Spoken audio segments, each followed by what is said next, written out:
창원에 사는 71세 한명숙 씨의 이야기입니다.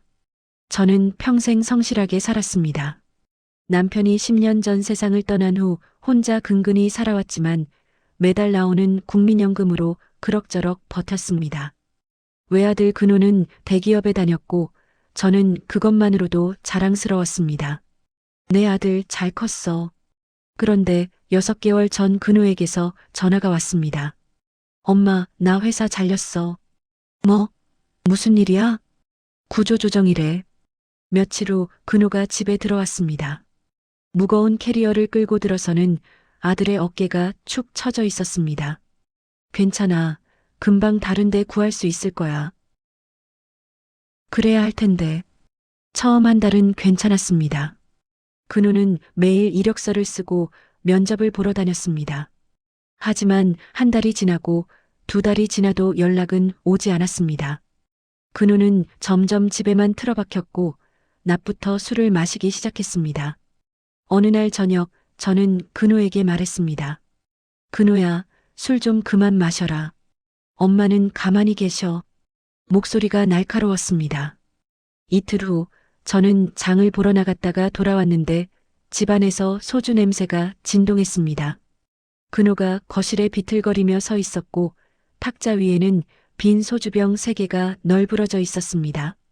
근호야, 또 마셨니? 시끄러워. 근호가 돌아서는데 저는 테이블 위에 놓인 제 통장을 발견했습니다. 저건. 근호야, 이거 엄마 통장 아니야? 이게 왜 여기? 잠깐만 빌린 거야. 뭐? 엄마 연금 나오잖아. 좀 쓸게. 어차피 엄마는 나한테 줄 거잖아. 가슴이 철렁 내려앉았습니다. 그날부터 제 연금은 근호 손으로 들어갔고 저는 하루하루 눈치를 보며 살기 시작했습니다.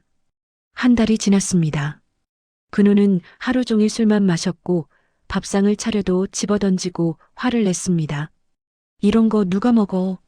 국그릇이 벽에 부딪혀 깨졌고 국물이 사방으로 튀었습니다. 저는 조용히 걸레를 들고 닦았습니다.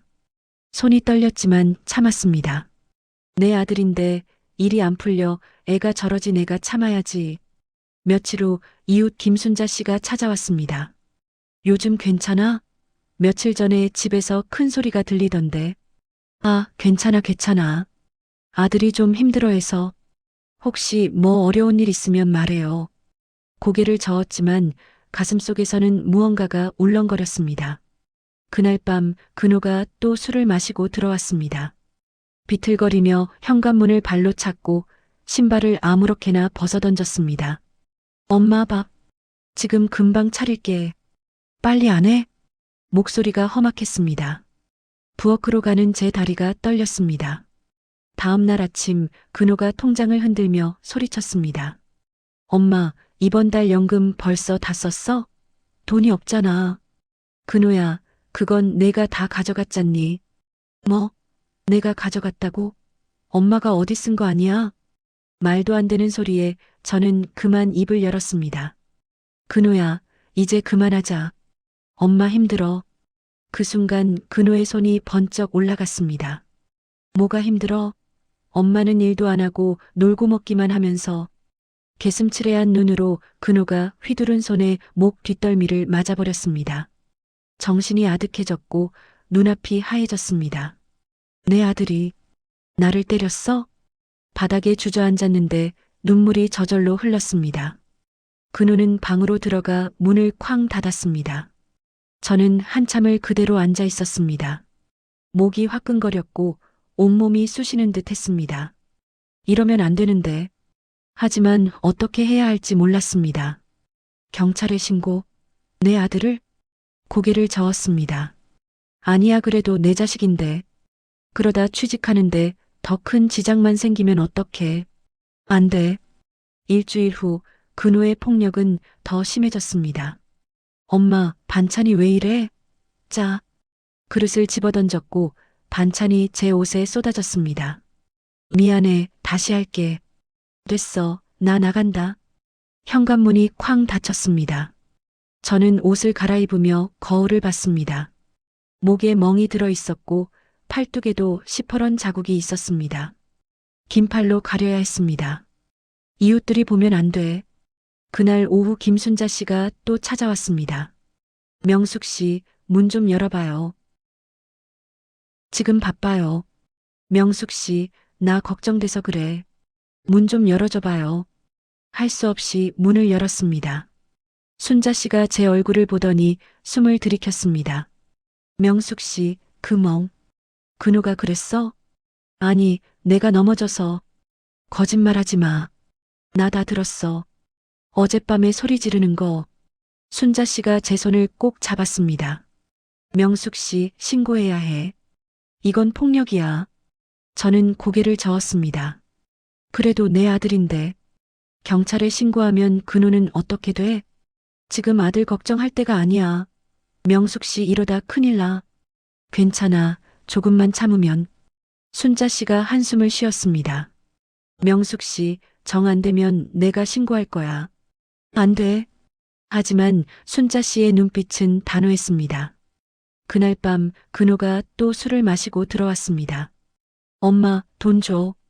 근호야, 이번 달 연금은 벌써. 또 그 소리야? 돈 없으면 어디서 빌려라도 와. 근호야. 근호가 제 어깨를 밀쳤습니다. 몸이 뒤로 휘청거렸고 머리가 벽에 부딪혔습니다. 아, 정신이 아득해지며 바닥에 쓰러졌습니다. 마지막으로 본 건 천장의 형광등이었고 귓가에서는 근호의 거친 숨소리가 들렸습니다. 그리고 정신을 잃었습니다. 이제 끝인가? 눈을 뜨니 낯선 천장이었습니다.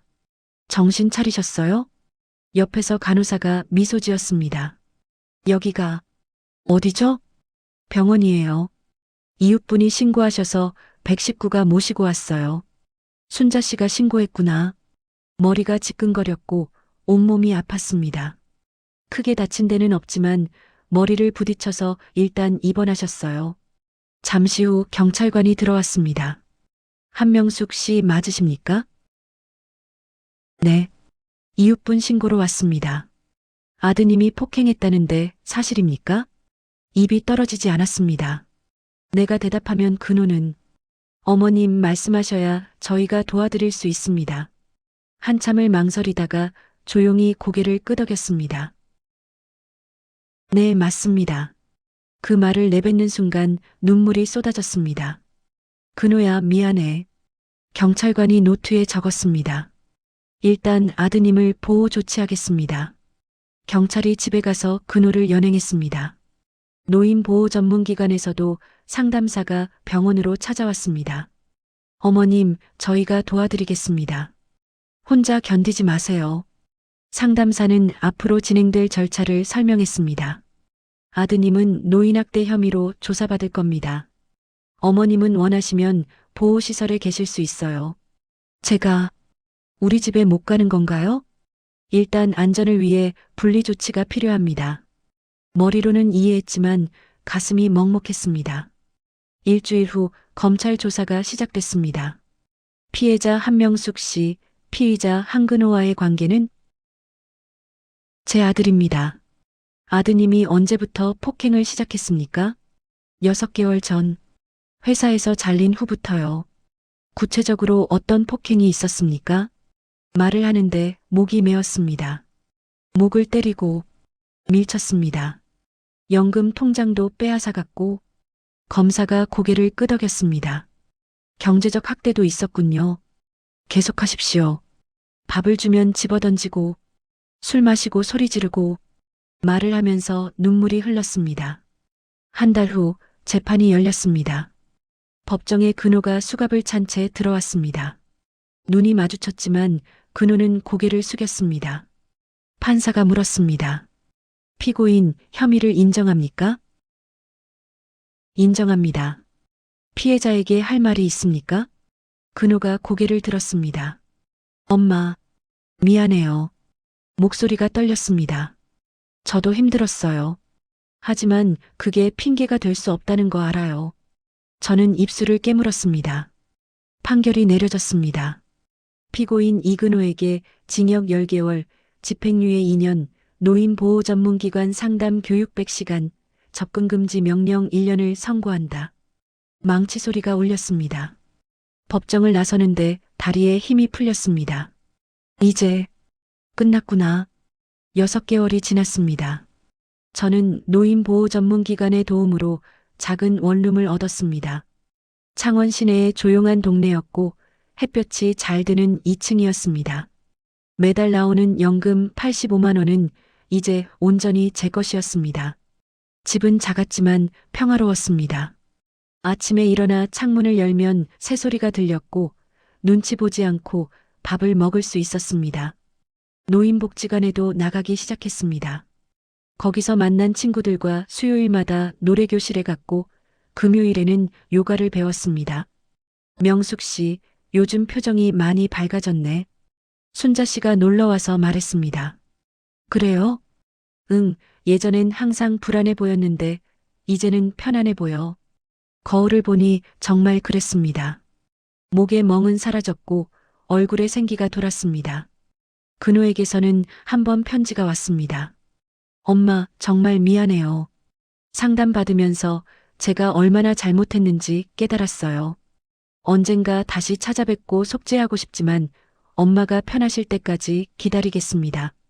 건강하세요. 편지를 읽으며 눈물이 났습니다. 미운 정 고운 정이라고 아직도 근호가 걱정됐습니다. 애미 마음이 다 그렇지요. 하지만 지금은 때가 아니었습니다. 근호야, 엄마도 시간이 필요해. 1년 후 저는 노인학대 예방 강연에 나갔습니다. 저는 제 아들에게 폭행당했습니다. 떨리는 목소리로 제 이야기를 했습니다. 가족이라도 자식이라도 폭력은 절대 안 됩니다. 참지 마세요. 신고하세요. 강연을 듣던 한 할머니가 울면서 손을 들었습니다. 저도 아들한테. 강연이 끝나고 그 할머니와 오래 이야기를 나눴습니다. 집에 돌아와 창밖을 바라봤습니다. 저녁 하늘이 붉게 물들었고 바람이 시원하게 불었습니다. 이제 나를 위해 살아야지. 처음으로 저 자신을 생각하기 시작했습니다. 작지만 따뜻한 제 집에서 눈치 보지 않고 평화롭게. 그게 제가 찾은 새로운 삶이었습니다. 아들을 신고한 걸 후회하지 않냐고요? 취업에 방해가 될까 망설였지만 사람이 먼저 되어야 하는 것 아닐까요? 아직도 근호를 생각하면 마음이 아픕니다. 하지만 근호를 위해서도 제가 옳은 선택을 했다고 믿고 있습니다. 명숙 씨의 용기에 박수를 보냅니다. 가족이라도 폭력은 절대 안 됩니다. 혹시 주변에 비슷한 상황을 겪고 계신 분이 있다면 노인보호 전문기관에 꼭 연락하세요. 명숙 씨처럼 새로운 시작을 한 분들을 응원하는 마음을 댓글로 남겨주세요. 항온의 사랑 아픔 대신 짜릿한 복수 황로베사